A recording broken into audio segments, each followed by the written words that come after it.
बिस्मिल्लाहिर्रहमानिर्रहीम। मैं हूं आसम मंजूर अपने हफ्तावार प्रोग्राम सियासत और हम के साथ। नाजरीन, पाकिस्तान की जो सियासी सूरत हाल और पिछले एक दो दिन में जो ड्रामाई तब्दीलियां रूनमा हुई हैं, और स्पेशली आज जो पंजाब असम्बली का इजलास हुआ और जिसमें चीफ मिनिस्टर का इंतखाब किया गया, जिस तरीके से आइन और कानून और जमहूरियत की धज्जियां उड़ाई गई, यकीन कीजिए हमारे एज अ पाकिस्तानी हमारे साथ शर्म से झुक गए।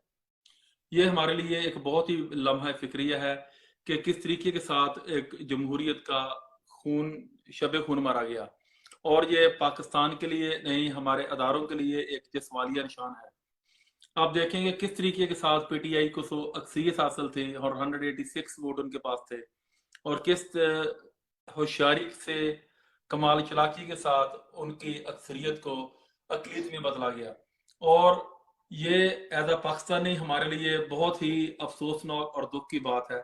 एक तरफ तो हम ये रोग लाते हैं कि वोट को इज्जत दो, और जब जब वोट को इज्जत दी गई एक जमहूरी तरीके के साथ, जिस तरह खान साहब ने एक जमहूरी प्रोसेस में कामयाबी हासिल करके ज़मीनी इलेक्शन में कामयाबी हासिल की, और आज के जो इलेक्शन था चीफ मिनिस्टर का, उसमें भी एक जमहूरी प्रोसेस था, लेकिन जिस धांधली और पौंडे अंदाज के साथ अवाम के साथ एक मजाक किया गया, यकीन कीजिए वो एक इंतहाई शर्मनाक फेल है। मेरे साथ मेरे मेहमान हैं जनाब खालिद परवेज चौधरी साहब, जो किसी तारफ के मोहताज नहीं है, पाकिस्तान स्कॉटिश प्रेस क्लब के प्रेसिडेंट हैं। खालिद साहब, आपको वेलकम करते हैं शो में। खालिद साहब, आज जो पंजाब असम्बली का इजलास हुआ जी जी। और चीफ मिनिस्टर का इंतखाब किया गया, और किस तरीके के साथ ड्रामाई तब्दीलियां हुई, कल तक क्या था, लम्हा ब लम्हा बदलती हुई सूरत हाल, और जो जरदारी साहब ने जो डर्टी पार्ट प्ले किया एज यूजुअल, और इस तरीके के साथ के पाकिस्तान की जो जमहूरियत है यकीन के इस पर जो आज एक स्याह धब्बा लगा है, मेरे ख्याल में ये सालों तक ये इसका जो सद्देबाब नहीं हो सकेगा। और जिस तरीके के साथ एक अक्सरियत को अकलियत में तब्दील किया गया, और काफली का ड्रामा करके एक एक ये प्री प्लान था सारा कुछ, ये हमजा शहबाज को एक तरीके के साथ प्री प्लानिंग के साथ जितवाया गया। खालिद साहब, आप इसको किस नजर से देखते हैं? जी, सबसे पहले बहुत शुक्रिया आसम भाई, आपने आज फोरम में दावत दी। आज इसको मैं एक ऐसे देखूं जैसे एक स्याह दिन है हमारी जिंदगी का। हमारे मुल्क में जो एक अजीब ड्रामा हुआ, और बदकिस्मती से जब से ये हमारा मुल्क बना है, जरदारी साहब जैसे डॉन और मिसमिन नवाज जैसे लोग, ये कंपनियां जो बनाई हुई हैं, प्राइवेट कंपनियां, इन्होंने सिस्टम को यरगमाल बनाया हुआ है। सिस्टम जो पूरा हमारा निज़ाम अदल है, और जो पूरा हमारा एक सिस्टम मुल्क का ढांचा सारा है, उसको इन्होंने तबाह कर दिया है।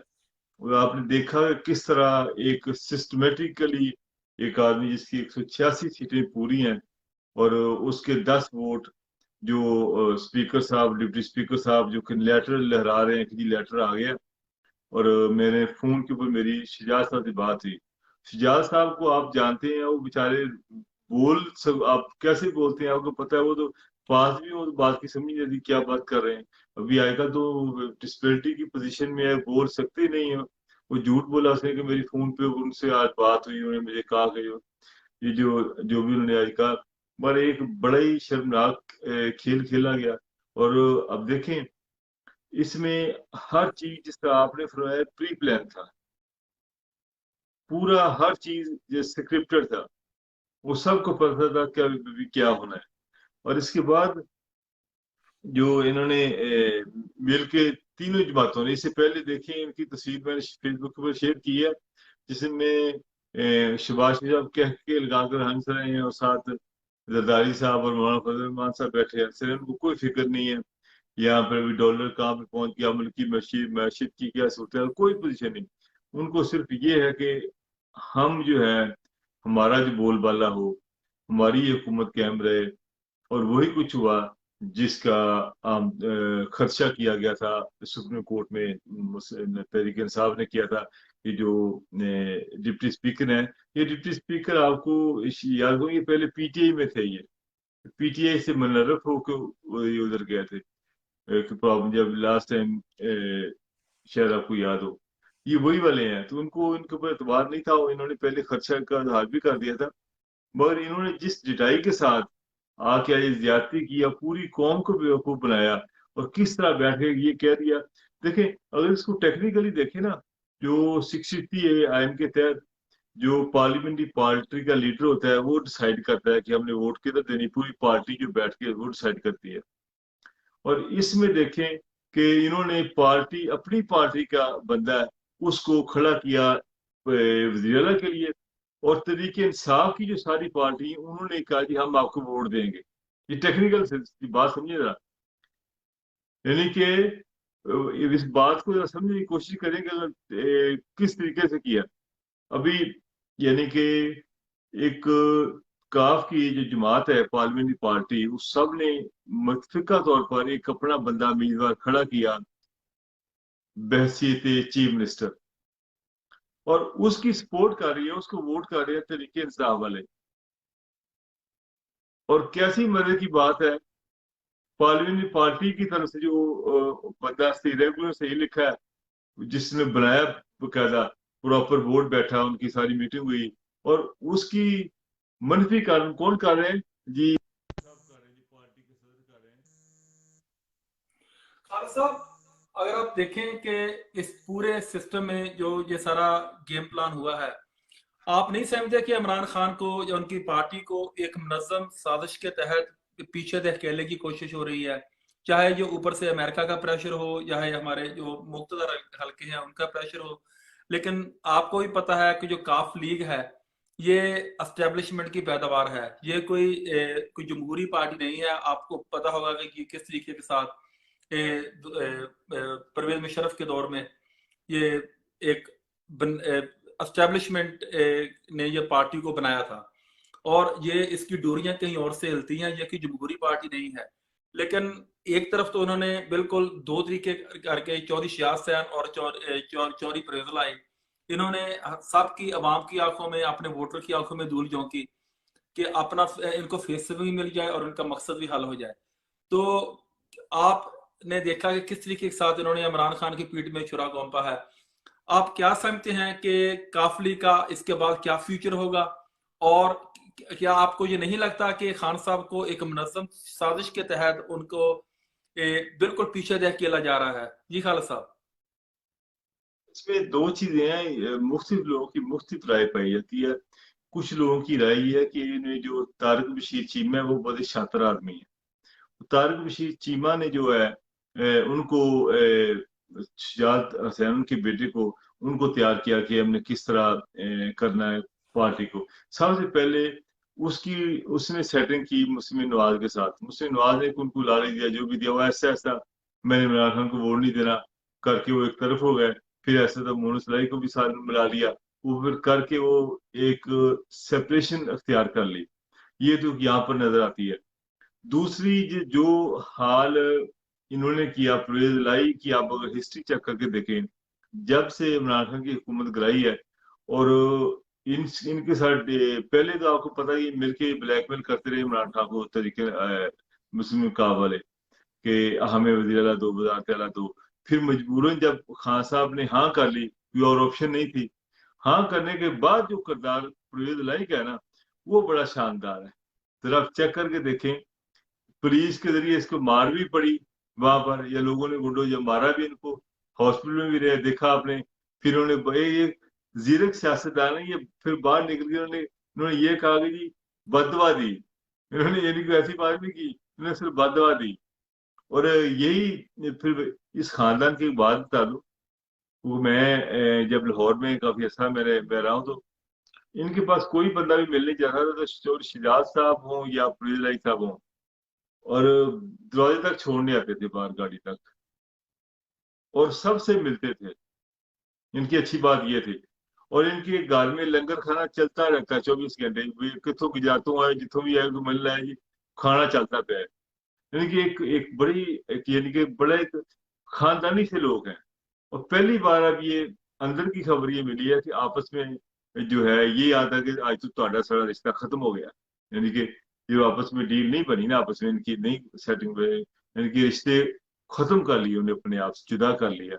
जो लोकल जो साथी है वो बताते हैं कि जिस तरह की इनकी, जिन्होंने इनका देखा है, इनका अरूज देखा है, और यानी ये वो लोग हैं जब वजीरे जब लाइक इनकी हुकूमत भी थी उनकी, ये मुशर्रफ के दौर में, ये फिर भी इन्होंने सबके साथ एक अच्छा बर्ताव किया। और अब ये जैसा दो राय पाई थी, कुछ लोग समझते हैं कि ये मिलेगा, कुछ जब ग्राउंड रियलिटी देखते ना, अब आसम भाई, तो फिर उसमें कुछ थोड़ा सा एक लगता है कि जब परवेज को ऑफर कर दी गई चीफ मिनिस्टर की, और उसके बाद इसने जिस तरह उसने इनका रस्सा रोका हमजा शरीफ का, आप कभी कुछ कर दें कभी कुछ कर दें, आपको याद नहीं, कभी कोर्ट में गए, फिर कोर्ट के थ्रू दोबारा आए ना, दोबारा ये तो इन्होंने इलेक्शन होने नहीं दिया, कभी कुछ कर दें कभी कुछ कर दें, काफी ऐसा लटका ही रखा उन्होंने हमजा शिवाज को। फिर यहाँ का असेंबली के अंदर भी उनका हल्फ नहीं होने दिया, असेंबली से बाहर हल्फ हुआ।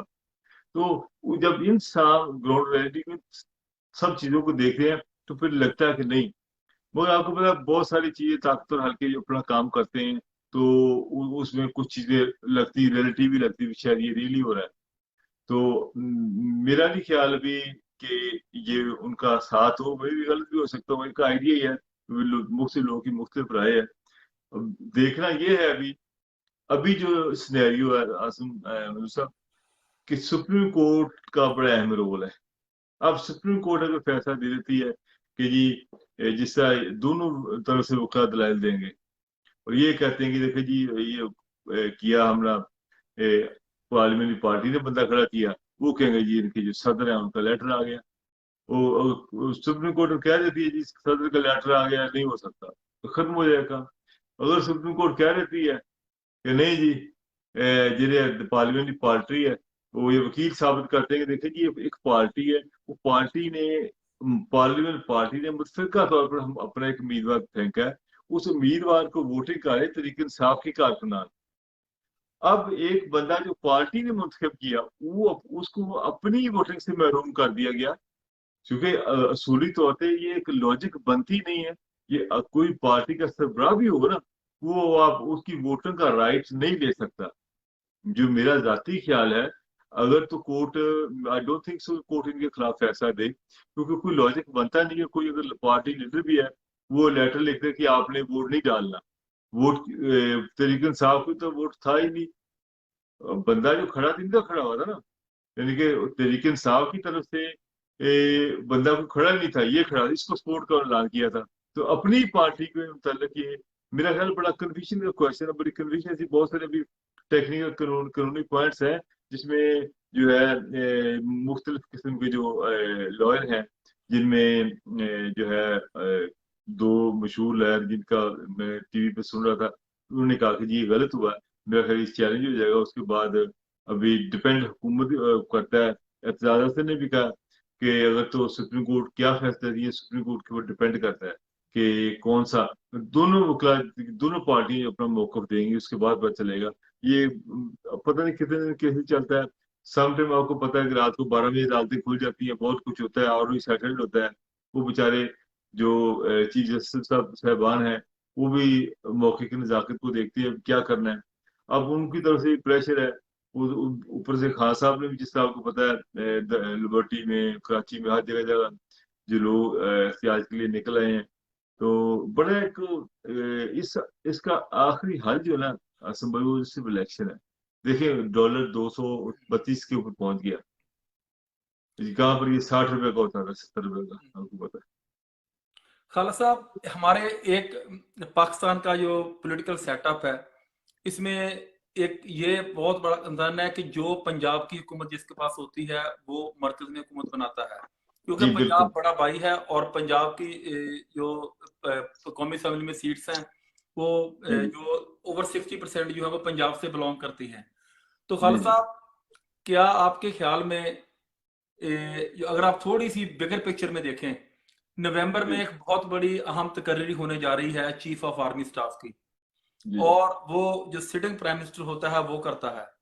जी अगर पंजाब से जिस तरह की क्यासाइयां चल रही थी, सियासी पंडित कह रहे थे कि अगर पंजाब में पीटीआई अपनी हुकूमत बना लेती है तो उसके बाद इधर सदर ममलकत जो हैं वो शहबाज शरीफ को वोट ऑफ नो अतमाद का वोट लेने के लिए कह सकते हैं, या सिर्फ एक या दो वोट का फर्क है, या इसलिए से किसी मेम्बरान को कैल करके शहबाज शरीफ के खिलाफ भी अजम अतमाद लाई जा सकती है।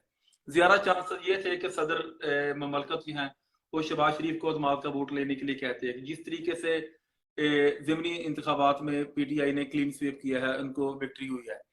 तो जी जी। आपके ख्याल में ये एक मुनज़्ज़म साजिश के तहत खान साहब को पीछे धकेला जा रहा है कि वो पावर में ना आए, और जो अहम तकर्री होनी है नवंबर में वो खान साहब अपनी मर्जी की ना कर सकें? आपके ख्याल में ये क्या सिस्टम है जी? इसमें काफी सारी चीजें हैं। इसमें असल में एक तो ये है कि जो भी आर्मी चीफ की तकर्री होती है, ये इख्तियार जो है वो प्राइम मिनिस्टर के पास होता है।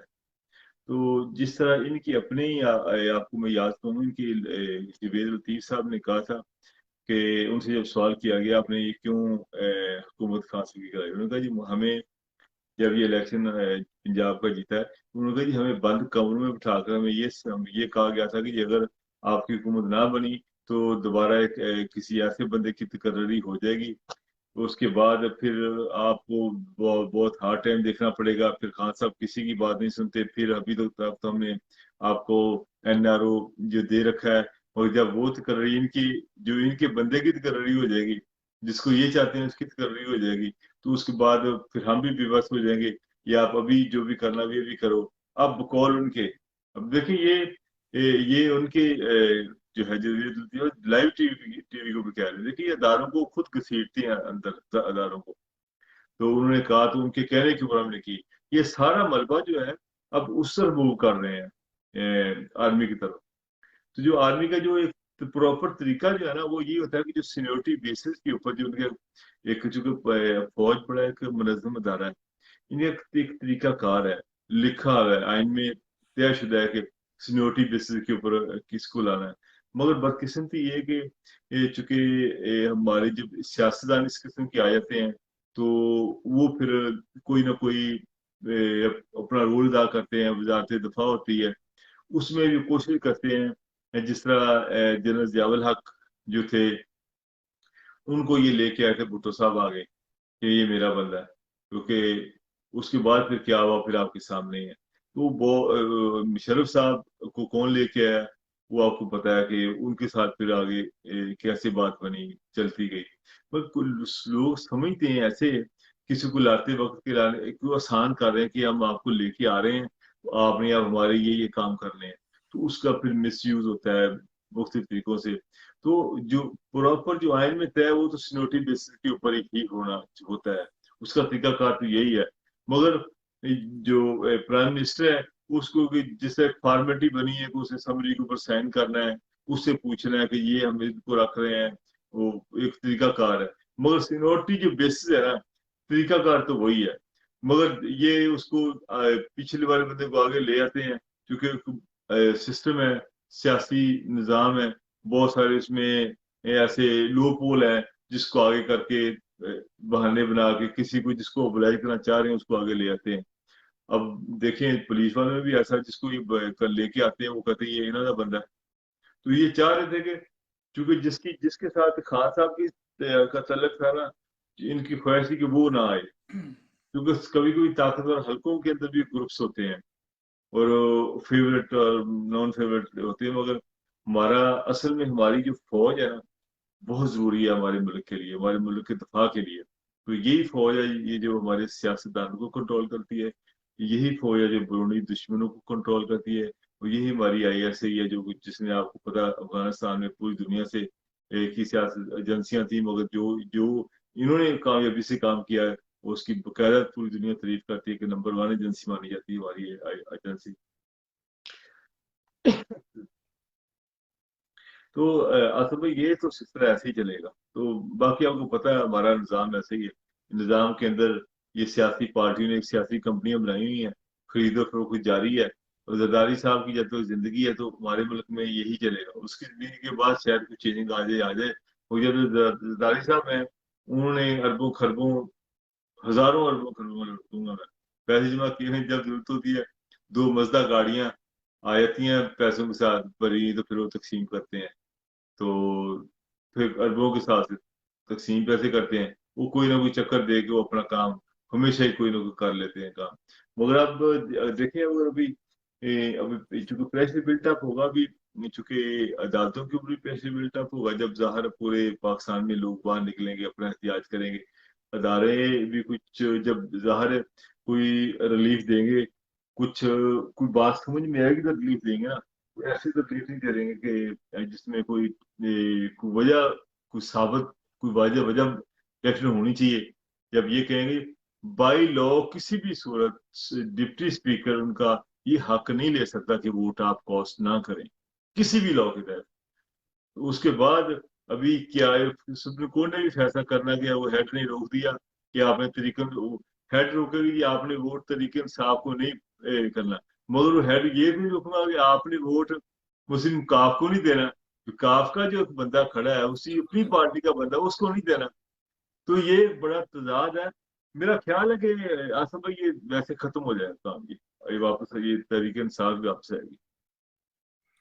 खालिद साहब, चेयरमैन नैब जो अभी रिसेंटली इन्होंने चेयरमैन नैब को तैनात किया है, वो अपना एक सियासी बैकग्राउंड से उनका तल्लक है फैसलाबाद से, और जो बिलोंग करते हैं, उनके जो वालिद साहब थे वो बिलोंग करते हैं पाकिस्तान मुस्लिम लीग नून के साथ। तो आप देखें कि जो जो मेन इस वक्त मेन स्ट्रीम में जो सियासतदान है, इसमें आसफ अली जरदारी, फजल रहमान और शबाज शरीफ और एस शरीफ फैमिली, उन पर करप्शन के कितने चार्जेस हैं।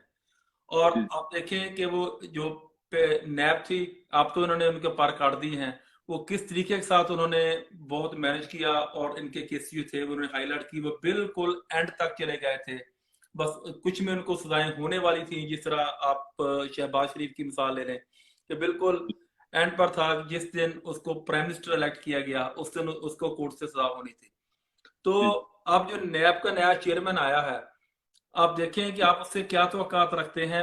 और दूसरा, खालिद साहब, जो सबसे लम्हा फिक्रिया है एज अ पाकिस्तानी, कि आसफ अली जरदारी इस इलेक्शन में, जो पंजाब असेंबली का इलेक्शन हुआ है, एक सुनने वालों से ये सुना गया है कि इनकी एक बैकग्राउंड पर डील हुई है कि इस दफा अगर जरदारी हमजा शहबाज की हुकूमत को बचाते हैं, तो इनको गारंटी दी गई है ताकतवर हलकों की जानब से कि वो नेक्स्ट प्राइम मिनिस्टर के लिए वो बिलावल अली जरदारी की मुकम्मल सपोर्ट की जाएगी।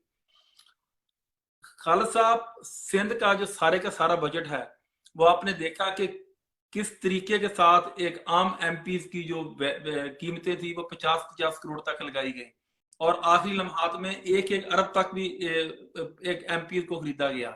तो जी क्या हम एज अ कौम, हम ऐसी जमहूरियत को अपने मुल्क पर करने की इजाजत देते हैं? और एक हम माशाल्लाह हम इस्लामी कंट्री हैं, हम एक न्यूक्लियर पावर हैं, हमारा एक मकाम है दुनिया में, और जी हम बिल्कुल। किस तरीके के साथ पिछले 2-3 महीने के अंदर हमने सारे अपने दोस्तों को, रशिया, चाइना और सबको, टर्की, जो भी हमारे करीबी दोस्त थे, उनको हमने जी बिल्कुल दूर कर दिया है। और जी ऊपर से हमारी जो करप्शन है वो दिन ब दिन कम होने की बजाय या कंट्रोल होने की बजाय बढ़ती जा रही है। तो आप जी मौजूदा नैब से क्या तवक्कात रखते हैं कि ये इस पूरा जो पाकिस्तान का जो जो सियासी सिस्टम है, जिस तरह सरेआम पैसे का इस्तेमाल हुआ, 50-50 करोड़ में एक एक एमपी खरीदा गया, और जी ना ही तो सुप्रीम कोर्ट ने, अफसोस के साथ कहना पड़ता है, ना ही तो स्लो मोटो एक्शन लिया, और ना ही और किसी मुकदर हलकों ने इस बात का नोटिस लिया। इलेक्शन कमीशन भी बिल्कुल सो हुआ है। ये किसी सबको पता है, हम एक आम पाकिस्तानी शहरी हैं, हमें पता है कि करोड़ 50-50 करोड़ में एक एक वोट खरीदा गया। तो जी जी। आप जो मौजूदा नैब है, इसको आप नेक्स्ट सेटअप में किस निगाह से देखते हैं? जी खालिद साहब। असली जो नैब का जो किरदार है, बदकिस्मती से इसके पर काट दिए गए हैं। अब नैब की वो पोजीशन नहीं रही जो पहली पोजीशन थी। पहले वाला नैब लोगों को गिरफ्तार करता था, पकड़ता था, पैसे निकलवाता था, डील्स करता था। मगर अब नैब के अंदर वो पोजीशन नहीं रही।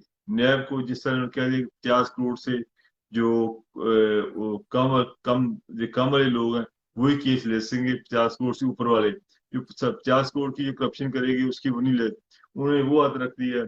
फिर ये शर्त रख दी कि अगर नया वाला बंदा पकड़ेगा और बेगना साहब तो 5 साल उसको सजा होगी, जुर्माना होगा। अब नैब के पार इस तरह काट दिए हैं और इस तरह की उसके अंदर शराय जो है नुक्ते डाल दिए हैं कि ये सारे लोग अब बरी हो गए हैं। अब इनको कोई टेंशन नहीं है, इनको ना पकड़ सकता है। बहुत सारी जो चीजें हैं उन्होंने FIA को जो है नैब को एक तो दाखिला के अंदर कर दिया है और दूसरा इन्होंने कह दिया कि जो सिंध के केसेस जरदारी के ऊपर है वो एक तरमीम के जरिए उसको भी सिंध में कर दिया गया।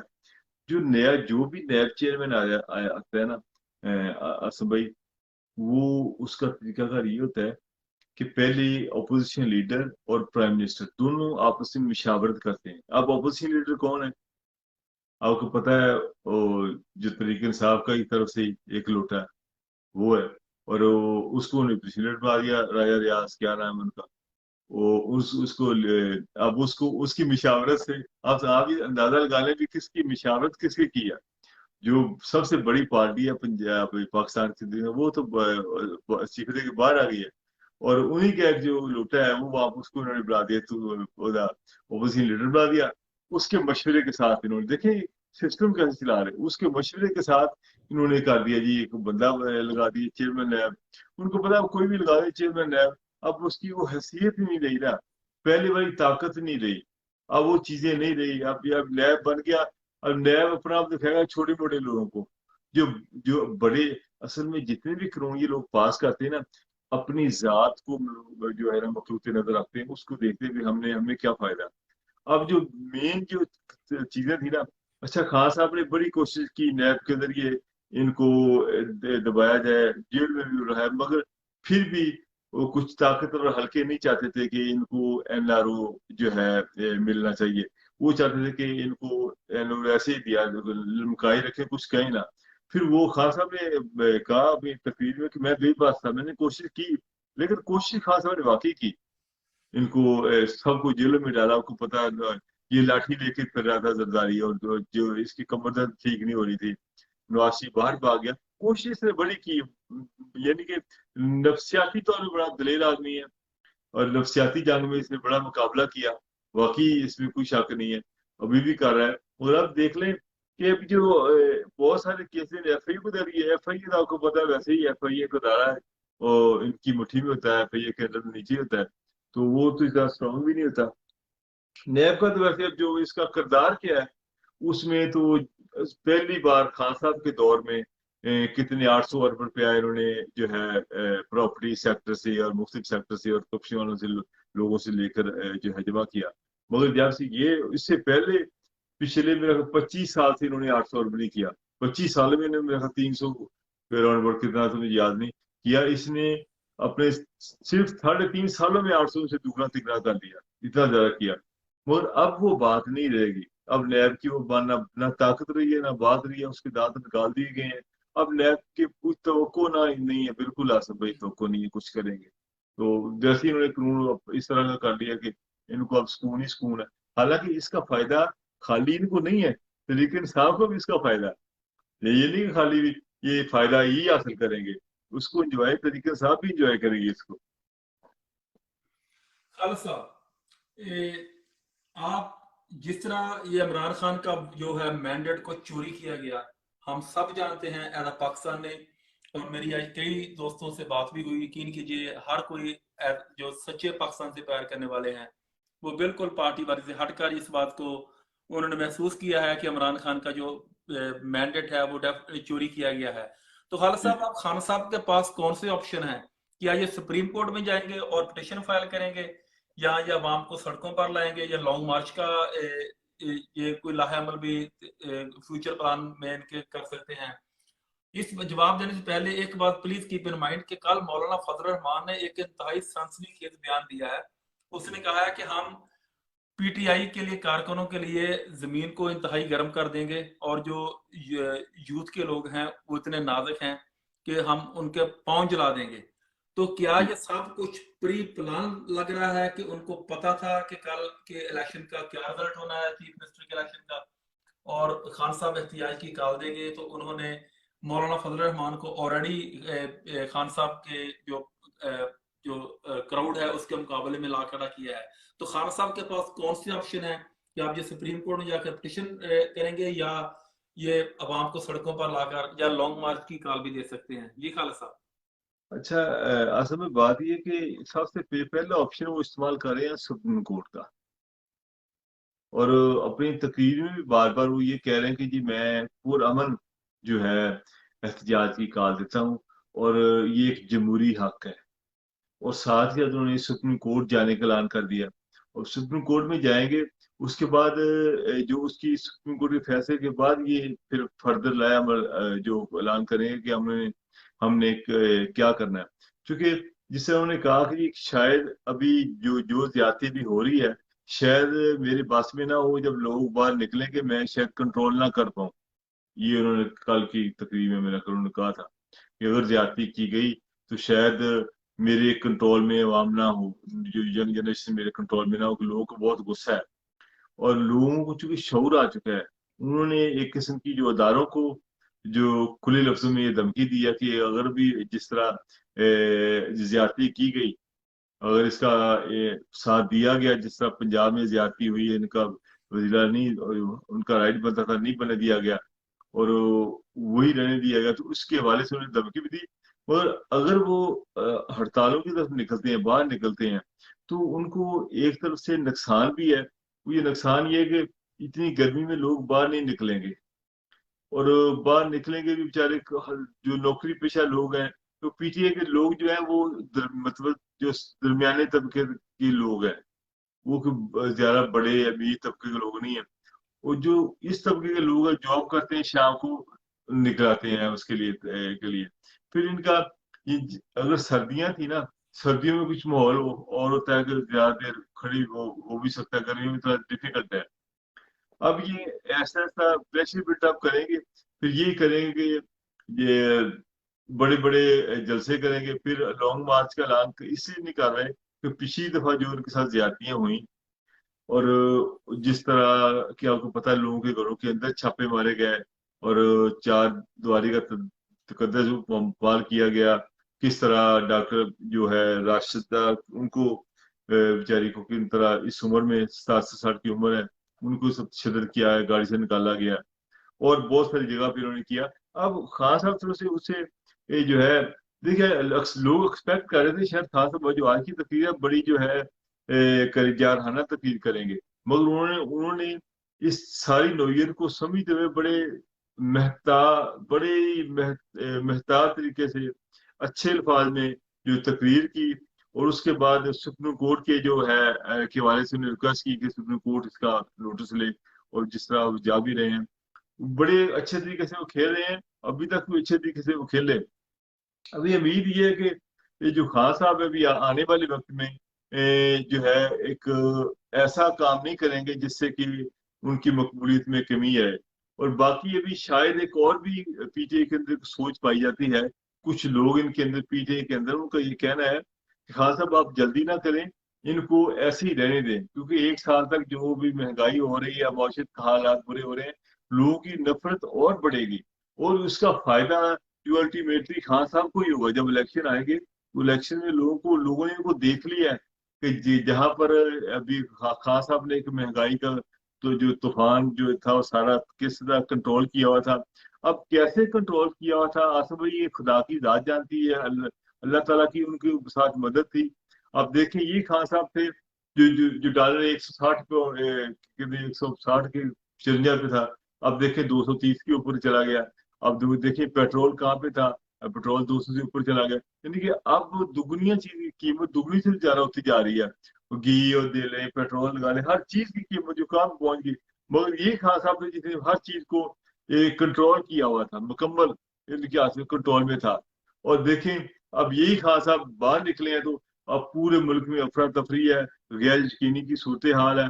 और अगर ऐसे ही रहेगा जिस तरह रह रहा है, तो इसका जो नुकसान जो है वो नवाज शरीफ शहबाज शरीफ इनको ही होगा, खान साहब को फायदा होगा।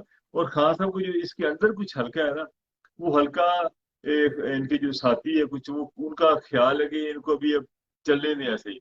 क्योंकि ये पंजाब की हुकूमत लेने की कोशिश ये थी कि पंजाब की हुकूमत अगर उनको मिल जाती है, उसका ये फायदा है कि अगर धरने के लिए भी जाते हैं यहाँ से, तो इनको जो पुलिस की तरफ से मार कटाई, जो इनके साथ जो ज्यादतियां, वो नहीं होंगी, क्योंकि इनका अपना वज़ीर-ए-आला होगा। और भी बहुत सारी आसानियां इनके लिए पैदा होंगी अगर वो उनका अपना वज़ीर-ए-आला होता। तो इनके पास दूसरी ऑप्शन भी नहीं थी। 10 वोटों की कमी थी उनकी, एक ही इनके पास ऑप्शन थी, ये और कोई ऑप्शन नहीं थी। या दूसरी तरफ से 10 बंदे थे तोड़ते, वो फिर चूंकि ऑलरेडी सुप्रीम कोर्ट का मसला आया हुआ है, वहां से भी नहीं तोड़ सकते थे। तो उनके अब एंड ऑफ द डे जो सारी चीजों का जो निचोड़ है वो यही निकलता है कि खान साहब इनकी खामोशी जो है ना, जारहाना नहीं खेलेंगे। बस जिस तरह आज उन्होंने आए, लोग समझ रहे थे कि बड़े अग्रेसिव मूड में आएंगे, मगर वो इस तरह नहीं आए, तो कुछ बेहतरी हो गई। अब देखेंगे, मेरा ख्याल है कि अभी खान साहब देखेंगे, मगर अगर धरने शुरू कर देते हैं या एहतियात का ऐलान करते हैं कि हर रोज शाम को लोग बाहर निकला करें, लोगों को भी शुक्र होता है, चलो बरस हो जाएगी, चलो चलो बाहर लिबर्टी मार्की, तो जिंदा दिल लोग हैं लाहौर के, वो आ जाते हैं। फैसलाबाद घंटा घर फारूक साहब वो बुला लेंगे, बाकी सारे शहरों में रोज शाम को। और जिस अंदाज में आसम भाई उन्होंने काम शुरू किया ना, कि जब ये खड़े होते हैं पूरे पाकिस्तान में स्क्रीनें, बड़ी स्क्रीनें लग जाती हैं पूरे पाकिस्तान में, कराची से लेकर खैबर तक जगह जगह, पिशावर में, हर बड़े शहर में स्क्रीन लगी होती है। इवन आप तो छोटे शहरों, साहिबाल जैसे शहर में भी स्क्रीन लग जाती है। वहां पर लोग एमपी है वो अरेंज करते हैं, वो लोग बैठते हैं सारे, वो फिर देखते हैं उसके अंदर, फिर ये चलाते हैं उनकी शबाशी साहब की तकरीरें चलाते हैं, जिसमें शबाशी साहब कह रहे हैं जी हम मांगने नहीं है, हम गुलाम नहीं है, मांगने नहीं है। वो जो फिर क्या फिर उनकी जरदारी साहब की चीजें सारी वो चलाते हैं, लोगों को दिखाते हैं। इस तरह इनकी जो और ज्यादा इनकी बदनामी हो रही है, ये अपने नुकसान में जा रहे हैं। और जो कुछ अभी इनकी जो गलती है, अभी एक और मेरे जेहन में एक शक है, वो कह रहे थे जवेद लतीफ साहब की जी, अभी हमारी पाकिस्तानी माशरे को बचाने का तरीका है, खान अब नवाज शरीफ साहब पाकिस्तान आए और आके लोगों को, कौम को सच बताएं। अब उन्होंने कौन सा कौम को सच बताना, अब आके कोई नया झूठ बोलेंगे, एक घड़ी का एक कहानी सुनाएंगे कि मैं जब निकला मुझे कैसे निकाला गया, और किस किस ने कहा, आर्मी शामिल थी, सब शामिल थी। वो फिर सारे जो लोग जर्नलिस्ट रिटायर हो गए उनके नाम लेंगे, वो किस किस का क्या, वो एक ड्रामा करेंगे कौम को बेवकूफ बनाने के लिए कि देखिए जी मैं तो गया नहीं, मैं तो इस वजह से। अब अपने झूठ को जो है ना वो सच करने के लिए एक ड्रामा करेंगे, ये मेरा ख्याल है। थैंक यू खालिद साहब, आपका बहुत बहुत शुक्रिया। थैंक यू नाज़रीन, इंशाल्लाह ताला नेक्स्ट वीक हम नए इशू के साथ आपकी खिदमत में हाजिर खिदमत होंगे। जब तक के लिए इजाज़त दीजिए, अल्लाह हाफ़िज़।